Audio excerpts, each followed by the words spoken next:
Minute speakers.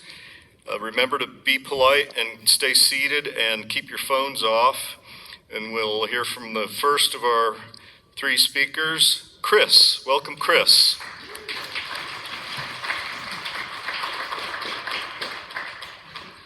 Good evening. I'm Chris and I'm an alcoholic. That's a lot different than I thought it would be. Let's just start at the beginning. Qualify. I have a home group. I have a sponsor. I have 355 days clean, and I only know that because I looked it up today. Consecutive days clean, or sober, sorry. If I misspeak, talk to your sponsor afterwards, because I will make mistakes. I'm very nervous, and yeah. So, I was born in Phoenix, Arizona, grew up in California, froze my ass off in Minnesota, found my home in Alabama, and somehow ended up back here, and it's all because of addiction and alcoholism. I spent 40 years in the bottom of a bottle in some way or some form. Just everything I felt was constantly. I was loaded for 40 years straight. No matter how I was feeling, I had to have something. I had to have a drink, had to be using something in order to cope with my life. When I got older, I got married. I lost my wife when I first started getting clean the first time. Within 2 months, I was 2 months clean when my wife passed of her addiction. And I went back out for a little while and came back, and I was able to stay clean, stay sober for a little while. But then I thought, I can drink. Boy, was I wrong. Through the next 10 years, I spent my entire time drinking and drinking and drinking. I had 3 more kids, and I continued drinking. I destroyed that life completely. But what I want to talk most about is the impact of this last time I had a drink. My brother died of a fentanyl overdose, and I decided it was a good idea to go out and have a drink, and I did, and it created this downward spiral of I didn't stop. 13 days in, I had a moment of clarity from a higher power that I had no idea who he was. And he told me that you need help and you need to go here. So I put myself into detox.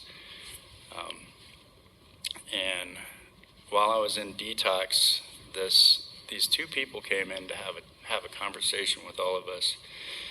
And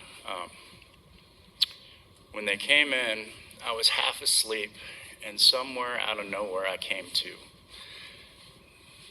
This lady had started talking about the solution I'd never heard before. She didn't talk about the war stories or anything like that. She talked about what works. She talked about AA. She talked about all of you and how you saved her life. I'd been around the rooms of recovery for 17 years, and I had never heard anybody speak about the solution the way she did. And what it did was it made me come to.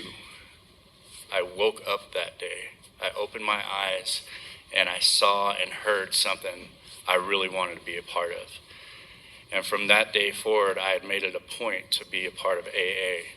I had put myself in a position where it was no longer my way, because that's all I ever did was whatever I felt like doing. I've been around for a minute, and what I did was I didn't want to work that step, so I go to the next step, or I didn't want to do it that way, so I do it this way. I didn't want to do it your way, so I do it my way. And we all know what that's all about.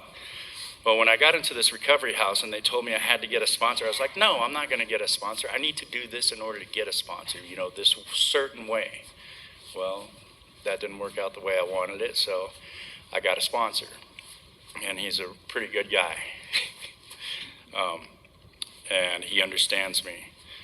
And he told me I had to read the book. Well, that's something I'd never done before. So I did it. I read the book, and that's where my life completely changed. I opened up that book and I read every single word in it, not just once, but twice. And then I had my phone app read it to me while I was reading it, so I could understand it a little bit better. Then I started listening to these things called the Joe and Charlie tapes. And it was like, holy crap, this is my life. This is exactly who I am. Everything in that book describes who I am. Every single meeting I go to and I hear y'all speak, I find a piece of me in your story. I mean, I can say right now that we're never going to have the same story, but we're all going to have the same walk, and we're pretty much share the same story because we're all alcoholics here.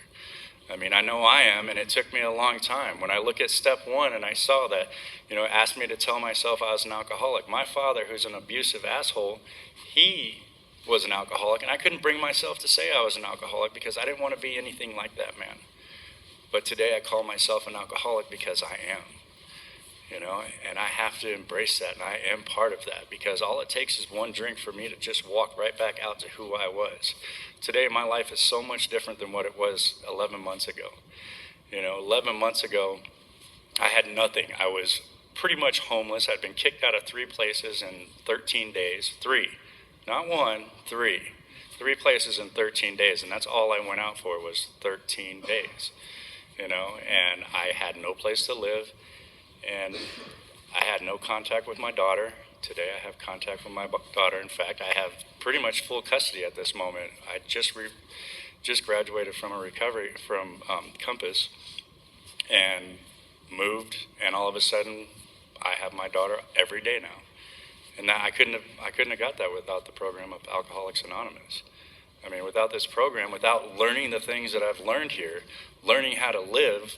Like the second thing that was said to me here was like, I have not known how to live for the last 40 years. And that's what you all are teaching me. When I hear you guys going through the things that you're going through, if I hadn't already been through them, I know sooner or later I'm going to go through it, and I'm going to have somebody to talk to.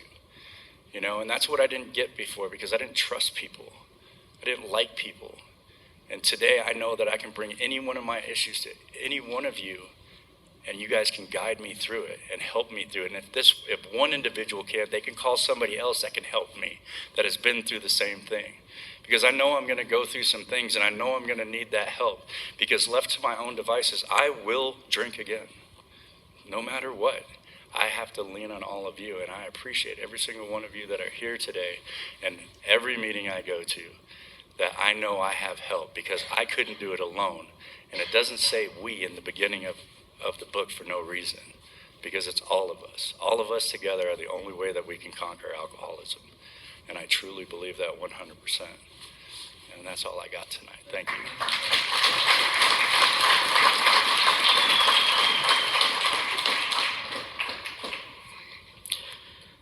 All right, please welcome our second speaker, Nancy.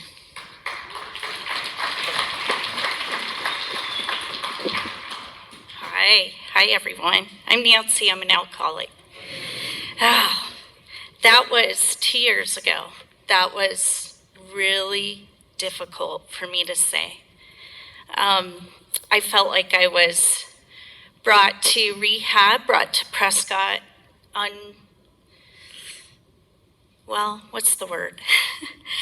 unjustified. And I was pissed. I'll go into that, but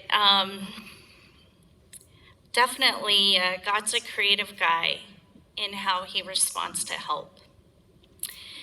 So I grew up in Colorado, and I've lived there my entire life up until about 2 years ago when I was brought up here. I come from, interesting enough, when I packed up 2 years ago, all of my kids were grown, and I just wanted to bring my mother. We had lost my dad years ago, and she was with me, and I wanted to bring her to be near my other brother. I have 2 brothers, and I'm the baby and the only girl. And so anyway, my brother was like, bring Mom down. It's your time, Nance. It's your time. And whether there were ulterior motives or not, I felt like I was ambushed when I brought her down here, because automatically, almost right after that, I found myself up here in rehab. And I will say this, growing up, I never recall my parents. They had a few bottles in a cabinet, but I don't hardly ever, very seldom do I ever recall my parents drinking. If anything like that occurred in our home, it was usually over New Year's, like they'd pour out a little champagne toast, or they'd spike the eggnog if we were having company come over.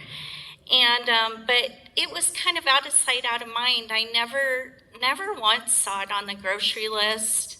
Never once saw my parents intaking it really, except for those occasions. And actually, I came from a family where my dad was very, I felt like I had a really healthy family. And, but so growing up, my oldest brother, he kind of set the precedence for my other brother and I to follow. Anything he did kind of turned to gold. And although I was the only girl, and my parents really didn't put, uncalled expectations on us, I kind of put that expectation on myself. My oldest brother and I were pretty close, and he was 5 years older than I, so throughout high school, he was in college, and he would have me listening to the success tapes. Back then it was cassette tapes, right? Or like my dad had this library of the professional development books, or, the self-help, the just how to win, how to set goals. And so from very early age, I would say middle school on, I was always very driven. And my oldest brother, just kind of took me under his wing, and he would have me come up and attend college courses with him, even when I was in high school. And I just had, these very high goals, and which was great. But I think it also, later on, as I share, it kind of became a stumbling block for me. So I went to college, and this was a pivotal moment. I remember my brother telling me, "You're going to come to a fork in the road." And I went to the University of Colorado at Boulder. It was known as a party school, like probably one of the top in the country. And I was not that way in high school at all. I was very much a part of the crowd, but I'd go to parties, but I never drank. I just didn't even want to. I didn't even care to even partake. But I liked to have fun, and so I went to college. My brother was like, Nance, you're going to either go this way or this way, and it's your choice. But make sure you decide before you kind of get involved. And so I definitely chose the narrow road because, I don't know, my parents really they trusted us. And I really didn't want to obliterate that trust. They never had curfews on us. They'd just say, "Hey, if you're going to be out late, just give us a call and let us know." And I just had this desire to please my parents because they trusted us so much. And so I went up to college and ended up getting a roommate who was a heavy drinker and a druggie. And I just remember I was in such conflict inside of my being, and I just remember crying out to God and saying, "If you don't bring me a new roommate, I'm out of here." Everybody was drinking, using drugs, and sure enough, a new roommate appeared. And so after I graduated from college, ended up getting married, and that's kind of where I saw my life tanking, okay? So I don't like to blame anyone, but our marriage was kind of based off of a lie. And anything based off a lie is never really going to stand. And but we were married 15 years, and during that time period, we had 4 children. And we would go, we were, my husband, he was quite successful monetarily, and So we had the big home, we had the kids, we had, I think people thought, oh yeah, you have it all. And little did they know, and deep down inside of me, I mean, he and I were just like drifting. And it was kind of a joke because people would say, oh, are you going to have more kids? And I'm like, 4 enough? And I'm like, 5's enough. 5's enough, with him being the biggest one. And anyway, but we drifted apart. The marriage ended in divorce. And post-divorce that's when hell broke loose. And I'm not kidding. So at one time, like right as I was going through a divorce, my dad died suddenly. We had a business. My ex had a business. It was a very fruitful business, but then all of a sudden the market turned and we lost everything, like house, everything, business. Everything came crashing down. On top of that, so it wasn't like a financial setback. It was like major collapse. I had to go into, jump into the job world because I've been, with my 4 kids, they're all pretty close in age. I had to just jump into the business world. And thank God my mom was there because after we had lost my dad, she was able to be there for my kids when I wasn't. And after I entered into the business world, my oldest brother was like, so he's a serial entrepreneur and he has huge connections and he's actually one of the big guys in the business world, and he was trying to help me. And so a lot of people that I was working with were very rich, powerful, just these, huge entrepreneurs and game changers in the business world. And that's kind of when I started drinking. And life became so overwhelming from my divorce. Like we have financial class death, we had 5 of the 6 major stressors going on. And I actually had therapists coming up to me like, Nancy, I'll donate time to you. Like, I was just, everything was just a wreck. And so after I entered the business world, I was kind of in public relations, investor relations. And so I was in charge of kind of keeping the shareholders happy, the investors, being the face of the company. And actually, there was quite a bit of pressure on me. And then we would go to investor, parties. And I don't know, I was hurting so deeply inside. I was super depressed. I was highly anxious. I was just living in tremendous fear. And then there wasn't a day that went by where, even though my kids were enough for me to stay alive, I just wanted to exit. I was so overwhelmed that life was crushing me.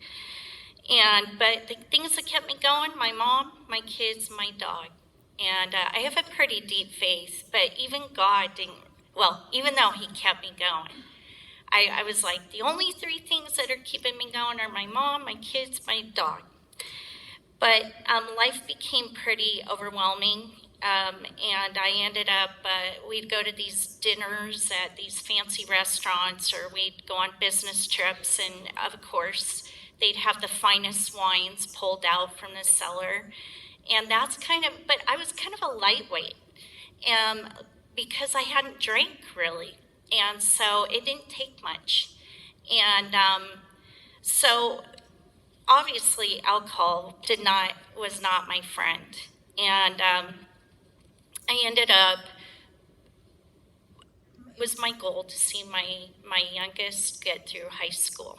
And I did that. And then I moved down here, obviously, and found myself up in, actually, my kids were a little concerned.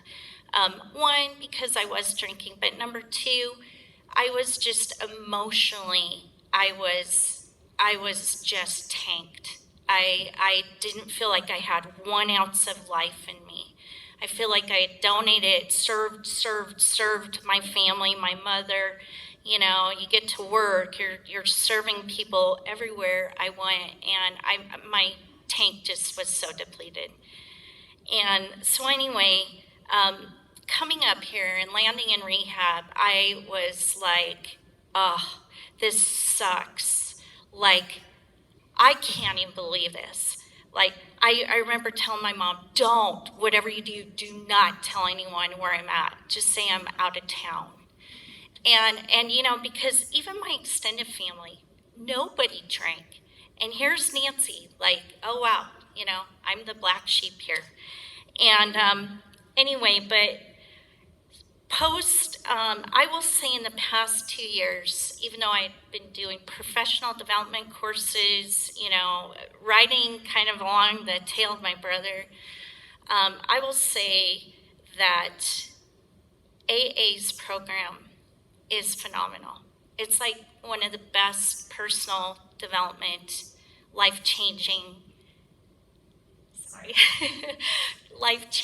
things that I could ever be involved in. And so many intangible gifts that God's brought me through this program. And with one of them being the support of all of you, and just living my life free, knowing that I can be happy and joyous and free. And there's one quote, I heard this: I love when people that have been through hell walk out of the flames carrying buckets of water for those still consumed by the fire. So with that, I'll pass. Thanks.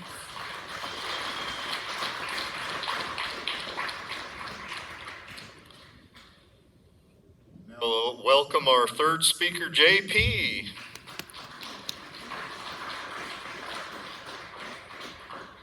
Good evening, everyone. I'm JP. I'm an alcoholic. All right, is that okay for voice? We're good. All right. It's good to be here. It's good to see so many familiar faces that have been a part of my sobriety. My sobriety date is August 23rd, 2021. I have a sponsor. He knows he's my sponsor. He has a sponsor. I sponsor several veterans. And I came into this program after a really good 25 plus years of hard drinking.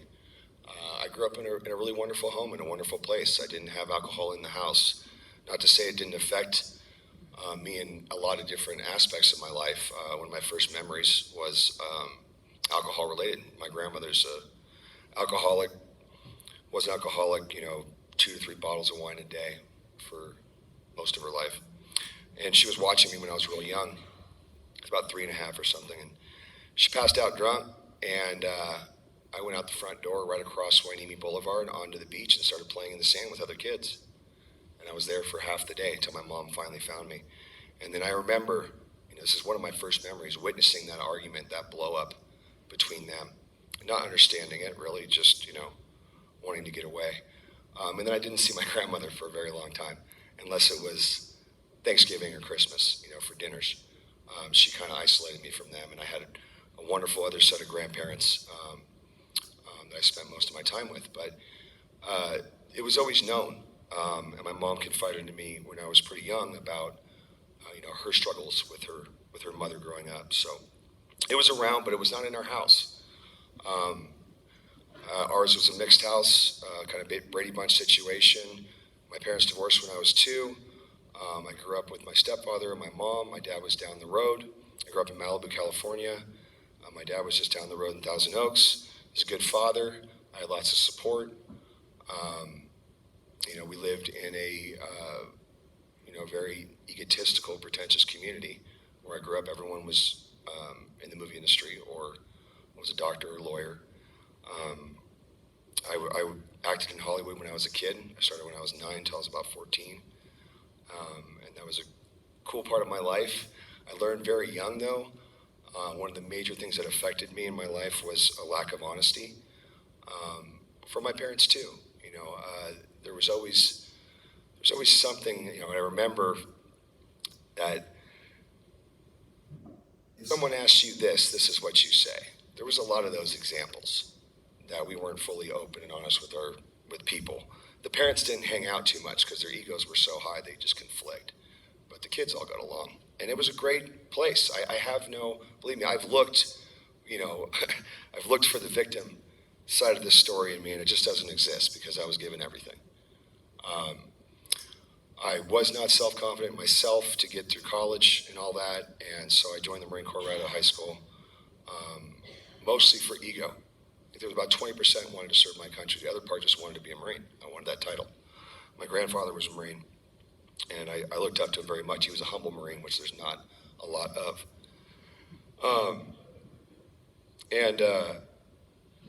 It was a immediate release of my anxieties of my future.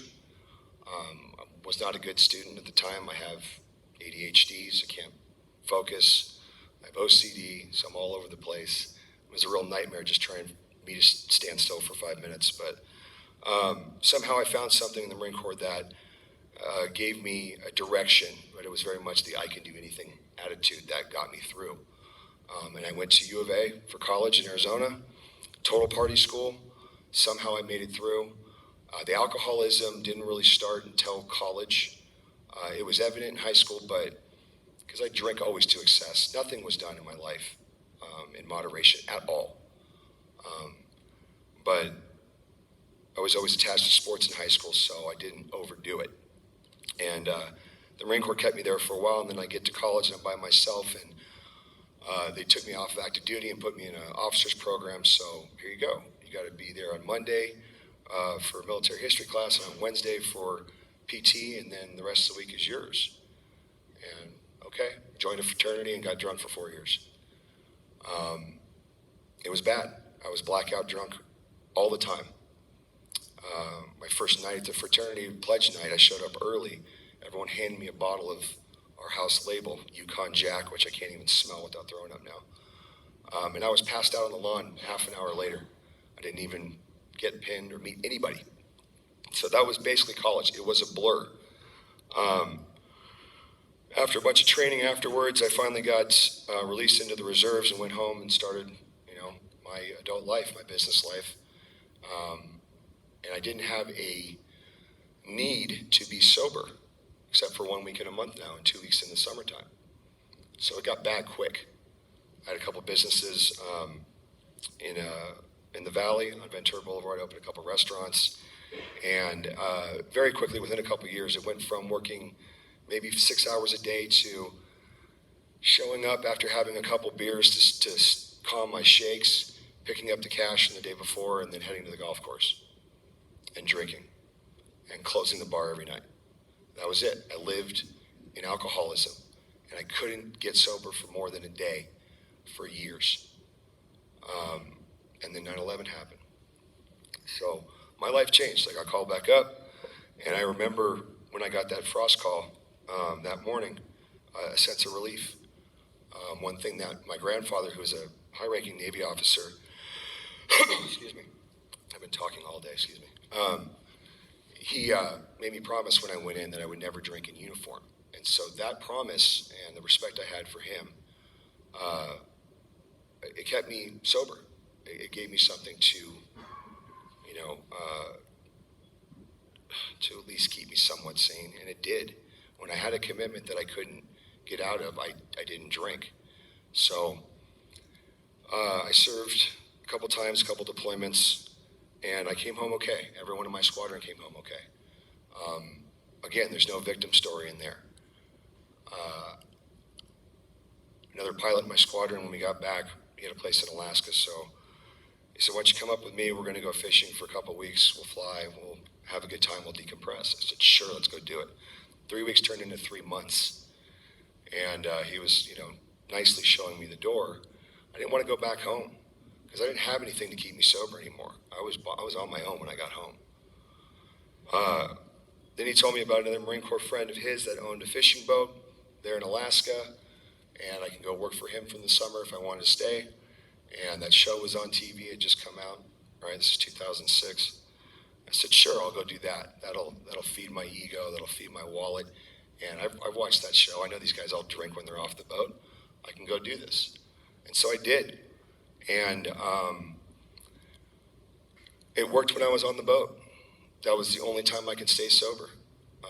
Once in a while when I came home, when I'd put together 3 or 4 month trips, I could put together a couple weeks at home. But towards the end of my drinking career, I couldn't even get to the airport, and I was hammered. Oftentimes I get denied on that flight trying to get home. So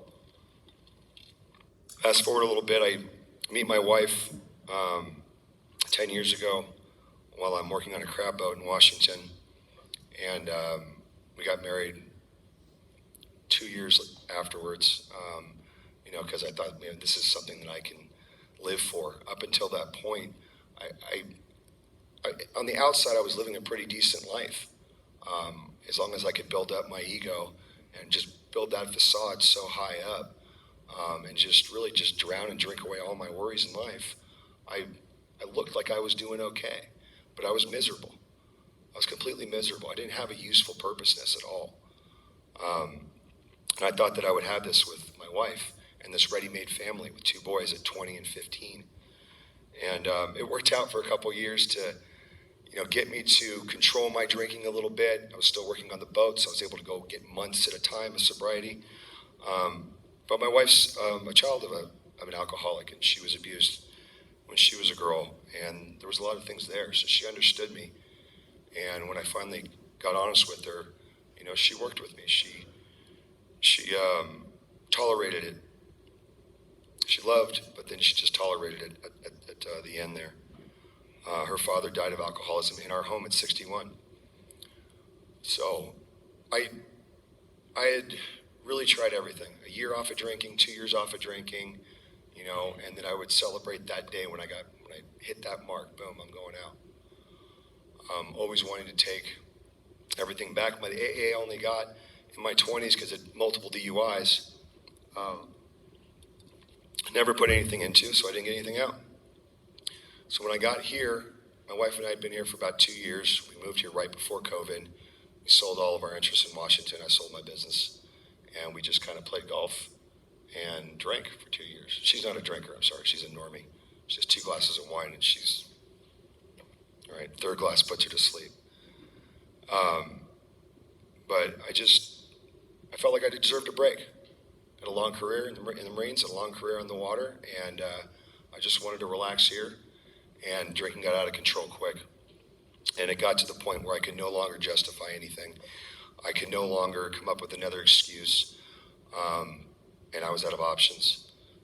So I called Intergroup, and they told me about the afterwards group, 5:30. Deborah will be there. So I showed up at 5, and she had me in a coffee commitment before the meeting started. And it was great because I came back 4 nights a week there, and I felt instantly right at home. That first meeting was huge. I remember almost everyone that was there. I remember the couple things that were said that really hit home, that I'm not going to be able to bullshit my way through this. We will see your lies. And another helpful one was don't feel the need to emotionally vomit all over us right away. You can sit down and shut up for a while. It's okay. So, and I liked that because I knew if I opened my mouth, I was going to start lying right off the bat. And this would be just another relationship that I started dishonestly that eventually I would have to leave because I can't keep up with my own lies. 2 months go by. I got a sponsor after about a month. Do 1, 2, 3 quickly because I'm not listening. I'm just nodding my head, saying yes. And when it came to God, I was just like, okay, I'll just use the Lutheran version I was taught as a kid. But as a kid, we had a split home. There was, it was half Jewish, half Christian. So there was no demands on religion. We were able to do whatever we wanted, basically. So I just nodded, and that didn't work very well. At 2 months, I had this clarity. I'm like, all right, I'm out of here. I got to do something. I'm sober now. I can't go to the golf course every day and drink. What the hell am I going to do with myself? I need to go make money. I started a business. I left for 7 months, driving around the country, setting up accounts. And it was good. I stayed sober because of 2 friends that I made in those first 2 months. And they were here for rehab, and they went home. I would see them in Nashville and down in Tampa when I go through. And those were really the only guys that I actually connected with and I would get a couple meetings in on the road, but I'm still just barely in AA, just hanging around. So my dad dies 7 months into my sobriety, and I come home. Sponsor number 2 is gone because, again, 1, 2, 3 out. I don't call him again, and I was just lost. What the hell am I going to do? Well, I'll go to Sunday Stag. I go there, and I'm very much in crisis. And Stag is like a pep rally for AA, is the way I describe Sunday Stag. And there's a lot of talking and chattering, and just a lot of joy because all those guys. And it was bugging the hell out of me. And I have no program. I got no way to stop and take a pause and relax. And I just went off on the entire group, and it was embarrassing. And of course, I left right after the meeting was over. Didn't want to talk to anybody. Didn't want to go home. Just drove down to Maverick, and thought about drinking. And I walked inside, and then I saw someone from my home group that was there in line, getting cigarettes. And so I talked to her, and of course, I just broke down right away. So she's with her son. She goes, "Come with me." Went outside to the bench. Her son goes right to the car, gets right on his tablet like he knows exactly what's going on, closes the door, and we didn't hear from him again for the 20 or 30 minutes we were sitting there sharing. And so she really helped me that day. And that's when I realized that the fellowship was really a lot stronger than I thought. Little things like that started happening. I had to go back out for a few months, and it was really about, a little after taking a year chip, still not doing the steps, that this program was going to work because I started holding resentments against the people that were in the program. People younger than me that were taking 6 months chips, that had knowledge, that were getting relief, that had honesty that I didn't think was possible, and were sharing in front of me. And I'm going, who the hell are these people? How come they're getting recovery and I'm not? And someone shared just so honestly one thing, and that gave me what I needed. And I found a sponsor, and he helped me with 2 and 3 to just open the door into this time and actually listen to him. I wasn't listening to the first 2 sponsors at all. I was only listening to react, to respond, and not to listen.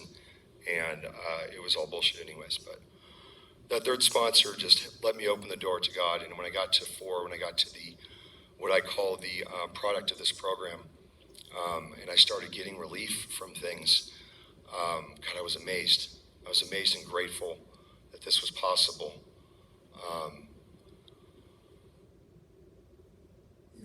Doing your inventory and over the resentments, having a sponsor that knows what the hell he's doing to line these things up for me, to take this off of me. And I did a lot of writing, and I was ready. Through some spiritual moments that happened. I don't have time to get into those, but some things happened that were undeniable, and I was able to believe at least just a little bit more. And that's where my spiritual journey has always been just that. I just had to open the door and start that conscious contact, honestly. And it got a little bit easier and easier every day I did it. And with every hardship that was coming at me in sobriety that I got through, because of working the steps and handling them like a proper human being, instead of going off on people, got me a little closer to believing. Through 8 and 9 and doing those amends were really easy and enlightening for me because, I had a couple years almost before most of these amends were made, and they were done properly. I had program, and they could see it. My parents could see it. Their worry was gone, and that was such a huge relief for me. It brought everything together. And then, of course, the maintenance part of the program afterwards has just been really an awesome part of just continuing this. Having my 10th step and giving it right back to God on my 6th continuously daily so I can avoid the tornadoes that pass by me every day. I can just get out of the way and let them go by. I don't have to get involved. I don't have to force my will on people.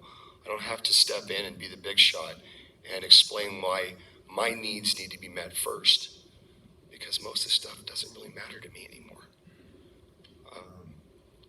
I live my life seeking wealth, pleasure, power, and pride, seeking them in dishonest ways and hurtful ways. And through the steps of this program, I thought that I wasn't going to be able to, as I'm learning this, still attain the things I wanted to attain, right? Well, as long as I'm following the principles here, I can have a little bit of wealth. I can have a lot of pleasure with my family, with my grandkids. The relationships I have back with everybody in my family are invaluable. It's been wonderful. And you get to the 12th step and you start working with people. Until I had a real understanding of my relationship with God, getting to where it was through another hardship that hit me really hard. I wasn't willing to work with anybody else. I took plenty of commitments because my sponsor kept telling me to take another commitment, but I wasn't working with others until I was fully there with my higher power, and that's been the biggest blessing now. I sponsor several veterans at the VA, with them every morning for my morning meeting. It's how I want to start my day, because I can go through the rest of my day and be free and be happy and be joyous. I'll leave you with this, the greatest understanding of the 12th step and about working with others. We were about maybe a month and a half from when we started going to the VA and actually developing a real meeting there and getting a GSO number and building this group. And there was a gentleman that came in for a couple days that shared that I hadn't seen before.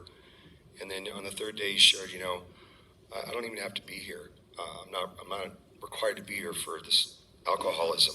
I'm here on a Section 8, which is a psych hold. He goes, but I got 13 years of sobriety, alcoholic sobriety. And I heard downstairs that there was recovery going on in this room. And I want to be a part of that. And that hit me just right here.